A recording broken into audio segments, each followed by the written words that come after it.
Hello mga KSFT, today is Wednesday, October 13, 2021 and here's the news you need to know.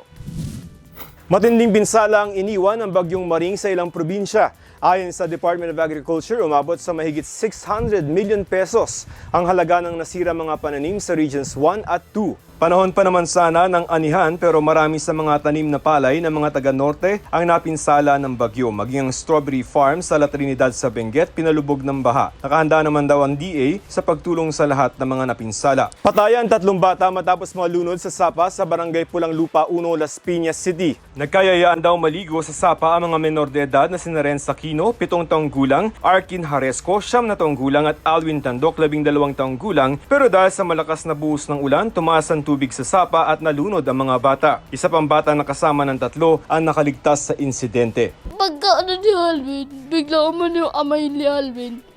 Lumabog. Pagkalo. Tumalon po. Kala ko joke lang. Pagkatalong ko malalim po, pagkaahon ko, sabi ko, tulungan niya po. Samantala, inirekomenda ng advisory group ng World Health Organization o WHO na turukan ng isa pang dose ng COVID-19 vaccine ng mga immunocompromised na mga individual. Mas mataas daw kasi ang tsansa ng mga immunocompromised o mahihina ang mga resistensya na magka-COVID kahit bakunado na. Rekomendasyon din ng ibang eksperto na bigyan ng additional dose sa mga senior na nabakunahan ng Sinovac o Sinopharm. Gayunman, rekomendasyon pa lamang yan na nakadepende pa rin kung mababakunahan na ang target population ng bansa. I'm Joseph Morong. Stand with us. Stand for truth. My campaign against drugs Kayapaan sa mga pinaslang. will not stop. Naging madugo ang gera kontra droga ni Pangulong Rodrigo Duterte. Simula nang ilunsad ito, makailang ulit na napabalita ang mga umano'y drug suspect na nanlaban at natokhang. Ang kampanyang ito, formal nang sisiyasatin ng International Criminal Court.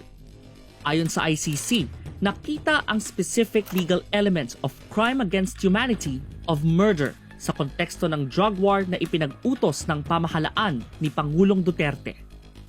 Pero alamin muna natin, ano ba ang ICC? Upang masagot yan, pwede nating himayin ang mismong pangalan. Simulan natin sa I, International. Ilang insidente ng karahasan ang naitala noong 20th century, gaya ng World War I at World War II. Pero hindi lahat ng may sala napanagot. So, noong 1995, gumawa ang United Nations ng isang komiteng bubuo ng korteng tututok sa ganitong mga insidente. Ang korteng ito ang ICC. 1998, bumoto ang iba't ibang estado sa kasunduang magtatatag sa ICC, ang Rome Statute. 120 states ang pabor dito, kasama ang Pilipinas. December 28, 2000, lumagda ang bansa sa kasunduan. August 30, 2011, niratify natin ito. At November 1 ng taong yon, naging bahagi tayo ng ICC. Sa panahong member state tayo, 2 Pilipino ang naihalal bilang ICC judge. Pero 2018, nang mapukaw natin ang pansin ng ICC dahil sa war on drugs ni Pangulong Duterte. March 17, 2018, nagpasya ang Pilipinas na kumalas mula sa korte at 1 taon nang lumipas, tuluyan tayong tumiwalag mula rito. Pero tuloy ang ICC sa pagbusisi sa mga hinihinalang krimeng nagawa sa ilalim ng drug war. Speaking of krimen, ito ang unang C, criminal. Ayon sa Rome Statute, may 4 na pinakamalalang krimen: genocide o maramihang pagpatay dahil sa lahi o relihiyon, crimes against humanity o sistematikong pang-aabuso ng maraming individual, war crimes, at ang crime of aggression o pag-atake ng isang estado sa kapwa nito estado. And by the way, pwede ring litisin sa ICC ang mga krimeng kaugnay ng pagsira sa mga cultural site at structure. Tulad ng ginawa ng rebelding ito. Siya si Ahmad Al-Mahdi, guilty sa war crime na pagwasak ng cultural heritage. Siya ang nasa likod ng pag-atake sa mga moske at monumento sa Timbuktu sa Mali noong 2012. Dito na papasok ang ikalawang C, court. Permanent at independent ang ICC. Hindi ito panakipbutas o pamalit sa criminal justice system ng isang estado. Pero kapag unwilling at unable itong lutasin ang isang problema, pumapasok sa eksena ang ICC. Pwedeng idulog sa kanila ang mga kaso habang miyembro ang bansa ng korte. Sa kaso ng Pilipinas, ang maiimbestigahan ng ICC ay yung mga nangyari mula November 1, 2011 hanggang March 16, 2019. Kapag may natanggap na reklamo ang ICC, susuriin ng prosecutor kung pasok ito sa 4 na krimeng inilatag sa Rome Statute. Kung oo, tuloy ang investigasyon. Pag napagtibay ang reklamo ng ebidensyang nakalap, ipaaresto ang suspect. Sa pre-trial, bubusisiin ng mga hukom kung sapat ang mga patunay upang malitis ang kaso. Matutuloy ang mga pagdinig kapag naaresto na ang suspect. So, sa kaso ni ousted Sudanese President Omar al-Bashir, hindi pa umuusad ang kaso. Pinaghahanap pa siya upang hainan ng warrant of arrest. Ang bintang sa kanya, nagpapatay siya di umano ng maraming sibilyan. Ang kababaihan, pinagsamantalahan sa ilalim ng kanyang pamumuno. Ang iba naman, tinorture habang may tunggali ang gobyerno laban sa rebelde. So balik tayo sa proseso. Mapag-guilty o not guilty ang hatol ng hukuman, pwede itong iapela. Kung tunay ngang nagkasala ang nasasakdal, kulong ang aabuti nito. Si Congolese warlord Thomas Lubanga Dilo ang unang nakulong sa ilalim ng ICC taong 2006 dahil sa kanyang war crimes, partikular na ang paggamit ng child soldiers, natapos ang kanyang pagkakakulong noong 2020. Nasentensyahan naman itong Mayo si Dominic Ongwen, guilty sa war crimes at crimes against humanity bilang leader ng gerilya sa Uganda. Kung mahatulang nagkasala, maaaring makulong ng hindi lalampas sa 30 taon. Pero kung talagang sobrang lala ng krimen, posibleng makulong habang buhay. So ang tanong, unwilling at unable ba ang Pilipinas na lutasin ang problema sa war on drugs? Para sa pamahalaan, hindi. Dahil daw gumagana ang judicial system sa bansa. Yung ating bansa ay napakalusog na judicial system. Alam natin na lahat ng mga kaso na hinihain ay napoprosecute yan. Meron tayong process na sinusunod. At meron tayong kakayahan na ipatupad yan. Ang Justice Department naglunsad ng sariling investigasyon sa umunoy paglabag ng protocols sa drug war. Our initial and preliminary findings confirm that in many of these cases, law enforcement agents asserted that the subject of the anti-drugs operations resisted arrest or attempted to draw a weapon and fight back. Yet, no full examination of the weapon recovered was conducted, no verification of its ownership undertaken, and no request for ballistic examination or paraffin test was pursued until its completion. It was also noted, among others, that in more than half of the records reviewed, the law enforcement agents involved failed to follow standard protocols pertaining to coordination with other agencies and the processing of the crime scene. Itong Setyembre, sa harap ng United Nations General Assembly, pinanindigan ng Pangulo ang pagpapatupad ng drug war. Inatasan din niya ang DOJ at ang pulisya na suriin ito ulit. Let me say this again. My government has a mandate and obligation to my people. We will deal with all criminals, including terrorists, with the full force of our laws.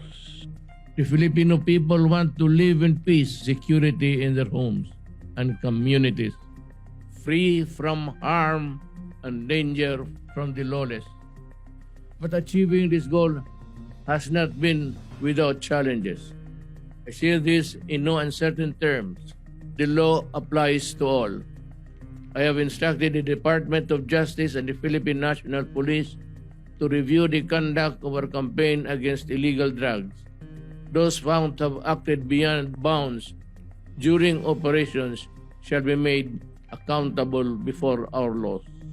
We have recently finalized the United Nations, our joint program of human rights. This is a model for constructive engagement. between a sovereign member state and the United Nations. Ayon kay Secretary Menardo Guevara, patuloy pa rin ang investigasyon. It's one thing to say willing and able, it's another to show that you are actually willing and able. Kung merong reklamo, dapat dito sa isampa sa Pilipinas dahil ang ating mga hukuman ay gumagana. No? Merong tayong presidential immunity from suit. No? That was categorically declared by no less than our Supreme Court in a recent case, in the 2019 case between Laila de Lima and Duterte, na hindi mo pwede i-demand ang presidente. Ang problema, kung hindi na tayo miyembro at wala ng duty to cooperate, paano sila makakakalap ng ebidensya? Hindi lang actually yung Pilipinas as a state yung pwedeng mag-cooperate. Pwedeng ibang states, pwede yung mga hindi naman public officers dito pero meron silang ebidensya so pwede yung ibigay. Paglilinaw ni na human rights lawyers Dino De Leon at Mike Chiu, tuloy ang investigasyon sa ayaw at sa gusto ng ating pamahalaan. Ano sila makakapasok dito? Barred na agad sila. Even if they don't, the administration does not cooperate with the ICC has a lot of means and methods. Nasa Rome Statute din na walang kawala ang isang estado sa obligasyong tuparin ng kasunduan kahit pa kumalas ito sa ICC. Abay, anong gagawin mo? Paano mo pipigilan? Ever since nag-withdraw na nga tayo, pumapasok pa sila. Hayaan mo sila. Okay, sabi nga nila, ang lagi sinasabi ng administrasyon, bakit ka takot na takot? Kung wala kang tinatago, wala ka dapat ikatakot. Pero sa lahat ng diskusyong ito, nasaan ang mga naipit sa digmaan, ang mga namatay, at ang kanilang mga mahal sa buhay? Ang paninindigan ng Presidente, lahat ng gusto magreklamo, bukas po ang ating mga hukuman sa Pilipinas. Yun pa lang marinig yung kwento mo. Yun pa lang masalang ka sa isang paglilitis at mapakinggan ng objektibo na hurado at ng buong mundo. Kasama kasi yun sa hustisya, di ba? Na alam kung anong ginawa sa'yo. At marami sila na magkakaroon ng pagkakataon na ganyan. Binuo ang International Criminal Court upang malutas ang mga problemang hindi malunasan sa sariling bakuran ng isang bansa. At sa pagtutok ng ICC sa drug war ng pamahalaan, kasabay natin ang buong mundo sa pag-abang ng mga susunod na kabanata. Brian De La Peña, GMA News.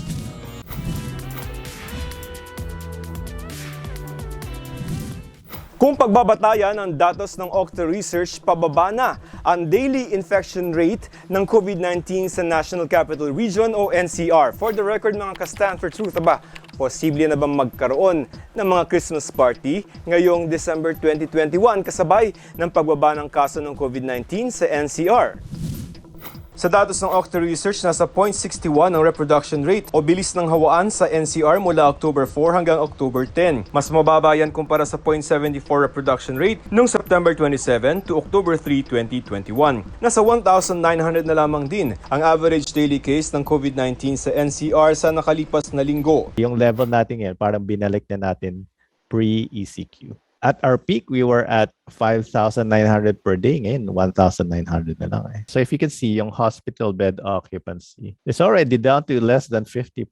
Bumabagsak siya. Even ICU is already starting to decrease. And that is because? Well, cases are going down, so less people going to hospitals, partly attributed to vaccination. We have a lot of people vaccinated in the NCR. So yung main reasons we're seeing the downward trend, of course, yung restrictions may have helped. At inaasahang bababa pa raw yan sa katapusan ng Oktubre. So by the end of the month, what do you think is the projection? In 2 weeks, we should have less than 1,000 based on the trends. So end of the month, we could be close to pre-surge level, pre-Delta surge level, maybe close to 600 cases per day. Abot tayo sa ganun level. So we'll have to see. Pero that would be enough for low risk. Kung magiging low risk na ang NCR sa mga susunod na linggo, pwede na ba ang Christmas party sa December? Christmas party, pwede na yan, ha? Things can change pa rin naman. But what we're seeing is that based on the projections and the trajectory, Christmas parties may be possible within this framework na, people will still wear face masks kunyari in general public areas.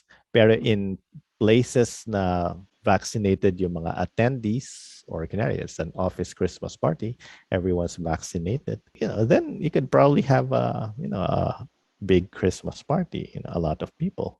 The risk right now seems low. And if in case we're wrong and magkaroon ng mga outbreaks, well, then Makikita naman before it happens. makikita diba? naman, yes, or while it's happening, then we can recalibrate our strategy. Maging sa buong bansa, nakikita rin ng Okta Research ang downward trend ng COVID-19 infection. Mula 8,000 average daily cases ngayon, posible raw itong bumaba sa 5,000 average daily cases sa mga susunod na linggo. By end of October, maybe 5,000 cases per day. Itong mga numbers na to, parang enough basis ba to talk about parang new normal na, meaning people will be returning to their places of work, resuming the I would old say life? I would say yes. I would say it's sufficient basis. Not old normal na maskless. Personally, I think new normal, yes. Returning to old life, bars may be open pag low risk na, movie theaters nag-open na. Kung kayo ang tatanungin mga ka-Stand for Truth, ano ang dapat gawin ng pamahalaan para mapanatili ang pagbaba ng kaso ng COVID-19 sa bansa? Narito naman ang sagot ng ilan nating mga ka-Stand for Truth.